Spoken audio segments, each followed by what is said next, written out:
जी इत्तेज़ाज़ साहब, इमरान खान ये भी कह रहे थे मेरा तो मसला ही सिर्फ सिक्योरिटी का था, मुझे सिक्योरिटी दी जाए, मैं पेश होने को तैयार हूँ, वहाँ दहशतगर्दी का वाक़या हो चुका। जो जज साहब थे सेशन जज इस्लामाबाद के, उनकी जजमेंट पर बहुत से वकला बात कर रहे हैं। उन्होंने कहा, वहाँ पर यह भी कहा कि मज़ा आएगा आपको पढ़कर, तो उस पर भी किसी ने कहा कि जज साहब ने ये जो जुमला कहा और जजमेंट जो है उसमें लिखा हुआ कि कुछ हुकूक जो हैं वो सल्ब हो गए इमरान खान के, क्योंकि उन्होंने अमन व अमान की सूरत ऐसी पैदा हुई, हर सूरत को गिरफ्तार किया जाए। इस पर भी आप जरूर राय दीजिएगा। सिद्दीक जान ने भी ज्वाइन किया, मैं चाहूंगा अगला सवाल सिद्दीक जान करें। जी इत्तेज़ाज़ साहब, ये अमन व अमान की सूरत अगर पैदा की है तो पुलिस ने की है, आईजी इज रिस्पॉन्सिबल है डायरेक्टली, क्योंकि वो मैंने तो कभी सुना ही नहीं, जैसे मैं पहले अर्ज कर रहा हूँ कि ये 500 बंदे एहलकार एक शख्स को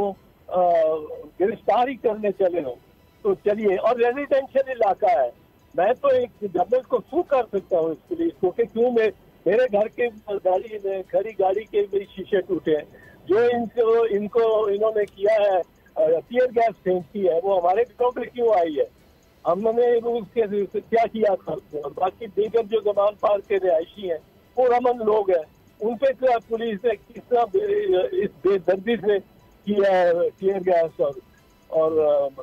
इस पे कोई एक्शन लेने की मैं भी सोच रहा हूँ। इसमें पुलिस की गुंडागर्दी है, क्योंकि पुलिस कभी मैंने सुना ही नहीं कि इतनी ओवर पावरिंग अननेसेसरी फोर्स को लेके जाए। भाई क्या हो जाना है, वो भाग चला है, इमरान खान कोई लंदन भाग चला है, वो कोई ये खतरा है उससे, या वो कोई दहशतगर्द है जिसको स्मोक आउट कर रहे हैं आप जंगलों में, और या कोई मतलब है मकसदी कोलैटरल है जिसका ताल्लुक ही नहीं है पुलिस के साथ। पुलिस के 10 आदमी जाते ना, आगे फिर कोई जमा करने की जरूरत थी बंदों की ना कुछ, और ना वो टीयर गैस शेल्स और ये वो लेके जाते, तो किसी ने कुछ कहना ही नहीं था,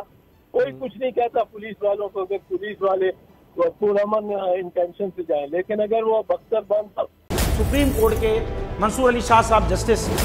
एक ऑर्डर पास किया उनकी बेंच, और उस ऑर्डर के अंदर उन्होंने बड़ा क्लियर बता दिया कि जी बरियत की जो दरखास्तें हैं वो कब कब लगेंगी। उसमें से एक वजह उन्होंने बताई कि जी जब कोई क्राइम ही ना हुआ हो तो बरी कर दें, ताकि अदालतों पे बोझ ना रहे, वो केसेस चलते ना रहे। सुप्रीम कोर्ट की मिसालें कब बनाएगा ऐसे लोगों के खिलाफ जो इस तरह की एफआईआर काट रहे हैं, वैसे ऑफिसर्स, और ऐसे लोग जो इस तरह के केसेस को जजेस चला रहे हैं।